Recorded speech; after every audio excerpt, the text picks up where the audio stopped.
Hello everyone, welcome again to my YouTube video. आज हम जो टॉपिक कर रहे हैं वाटर सॉल्युबल विटामिन्स, जो कि हमारी बॉडी में टू टाइप में प्रेजेंट होता है। जो कि क्या होता है, एक तो विटामिन बी और एक होता है विटामिन सी। अगर हम विटामिन बी की बात करें तो ये हमारी बॉडी में 8 टाइप के होते हैं और विटामिन सी ओनली वन होता है। तो टोटल अगर हम वाटर सॉल्युबल विटामिन्स की बात करें तो हमारी बॉडी में 9 होते हैं। नाउ अगर हम विटामिन बी की बात करें या फिर बी कॉम्प्लेक्स विटामिन्स की बात करें तो ये हमारी बॉडी में 8 टाइप के होते हैं। विटामिन बी वन क्या क्या बोला जाता है, थायमीन। विटामिन बी को राइबोफ्लेविन। तो ये सब इनके अदर्स नेम है। हम इन नामों से भी जानते हैं और इनसे भी, लेकिन हम नर्सिंग कर रहे हैं तो मोस्टली हमें इन नामों को याद रखना वो मोस्ट इम्पोर्टेंट है। तो बात करते हैं हम विटामिन बी वन की, जो कि है थायमीन। विटामिन बी को ऑल्सो नोन एज थायमीन। तो स्टार्ट करते हैं।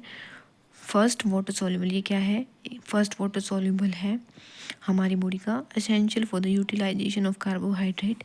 क्या है? हमारी बॉडी में यूटिलाइजेशन जो करता है कार्बोहाइड्रेट का, जो यूटिलाइजेशन है उसके लिए भी बहुत ज़रूरी है vitamin B one. It is easily destroyed by cooking in neutral और एल्कलाइन मीडियम। इसमें क्या बोला गया है कि ये ईजिली डिस्ट्रॉयड कर देता है कुकिंग को, या फिर न्यूट्रल में पीएच जो होता है 7, या फिर एल्कलाइन मीडियम, या फिर ज़्यादा जो होगा बेसिक होता है। Losses are greater when food is cooked at high temperature. क्या है? विटामिन बी जो B1 है, अगर हम किसी भी फूड को हाई टेम्परेचर पर कुक करते हैं तो उसका लॉस ज़्यादा हो जाता है। अगर हम टाइप की बात करें तो हमारी बॉडी में B1 4 टाइप का है।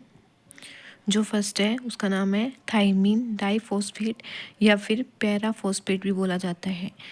तो ये क्या है? ये हमारी बॉडी में मोस्ट अबंडेंट फॉर्म है, जो कि क्या फाउंड कर, ये जो mainly form found in mostly सभी फूडों में पाया जाता है। नेक्स्ट है थायमीन ट्राइफॉस्फेट। ये क्या है? एनिमल सोर्स फूड में पाया जाता है, लेकिन ये लेस अबंडेंट होता है। एनिमल सोर्स होता है जैसे मिल्क होता है, ठीक है, इन सभी में मिलता है। As compare to thiamine diphosphate, ये मोस्ट अबंडेंट होता है, ये लेस अबंडेंट होता है as compare to thiamine diphosphate. Next बात करते हैं। नेक्स्ट है थायमीन मोनोनाइट्रेट। ये क्या है? ये सिंथेटिक फॉर्म ऑफ थायमीन, एक सिंथेटिक फॉर्म है थायमीन की। Is often added to animal feed as process food, या खाना जो हम बनाते हैं प्रोसेस फूड है, इन सभी में पाया जाता है। नेक्स्ट है thiamine hydrochloride. Standard synthetic form of thiamine use for supplement में दिया जाता है मोस्टली। अगर हम बात करें रोल और फंक्शंस की तो क्या है? ये जो HCl एसिड और जो डाइजेशन का मैन्युफैक्चर करता है उसमें हेल्प करता है, डाइजेशन में HCl की सिक्रेशंस में। Maintain a healthy nervous system, ये हमारे नर्वस सिस्टम को हेल्दी रखता है, मेंटेन रखता है। और जो चिल्ड्रन की नॉर्मल ग्रोथ है उसमें भी थायमीन हेल्प करता है। It serve as a coenzyme in the body. जो ये थायमीन है ये हमारी बॉडी में एज अ कोएंजाइम काम करता है।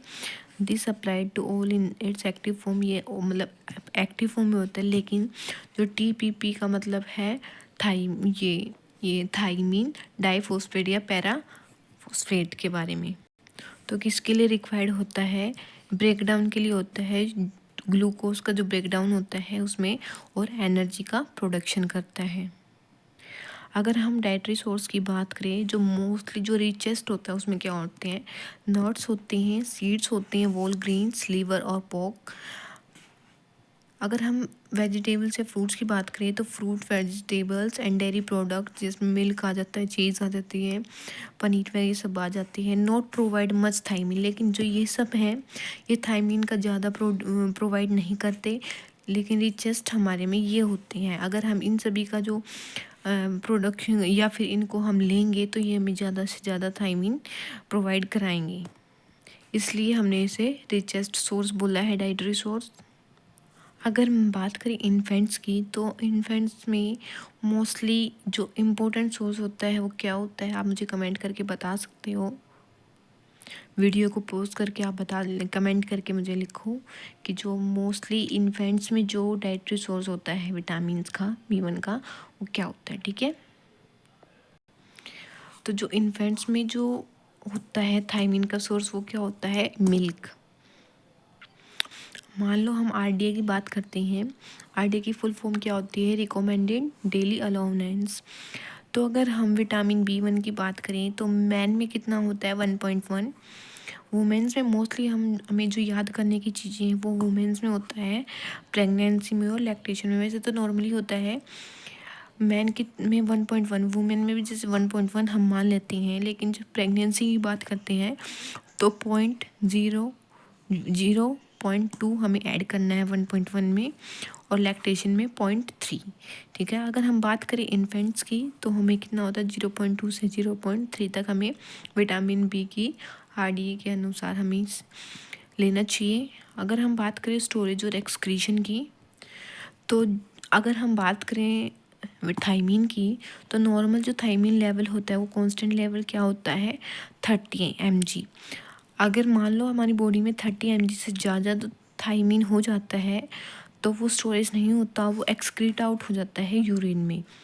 ठीक है, नॉर्मल अमाउंट हमारी होती है 30 mg।